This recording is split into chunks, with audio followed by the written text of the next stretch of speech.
চমক দিয়ে ফাইনালের জন্য জিমি নিশামকে উড়িয়ে আনলো বরিশাল। চ্যাম্পিয়ন হওয়ার জন্য বিপিএল এর শক্তি বাড়াচ্ছে তারা। কিনে আনছে বেশ কিছু বিদেশি। দর্শক, ভিডিওটি দেখতে লাইক দিয়ে সাথেই থাকুন। আবারও বিপিএল এর ফাইনালে জায়গা করে নিল বর্তমান শিরোপাধারী দল ফরচুন বরিশাল। তামিম ইকবালের নেতৃত্বে দ্বিতীয় শিরোপার জন্য লড়বে তারা।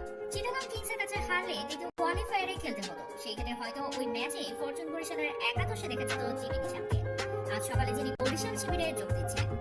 হার্ড হিটিং ব্যাটিং ও কার্যকরী মিডিয়াম পেস বোলিং এর কারণে বিশ্বের বিভিন্ন ফ্র্যাঞ্চাইজি লিগে ভীষণ জনপ্রিয় এই ক্রিকেটার। তিনি একাই ম্যাচের মোড় ঘুরিয়ে দিতে পারেন। ফরচুন বরিশাল স্কোয়াডে আগে থেকেই বেশ কয়েকজন অভিজ্ঞ অলরাউন্ডার রয়েছেন। নিশামের অন্তর্ভুক্তি দলের ব্যাটিং বোলিং গভীরতা নিঃসন্দেহে আরো বাড়াবে।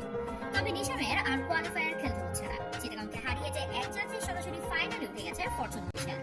কিউই অলরাউন্ডার জিমি নিশাম ফাইনালে খেলবেন দলটির হয়ে। আজ সকাল 9:40 মিনিটে ঢাকায় পা রাখেন কিউই তারকা।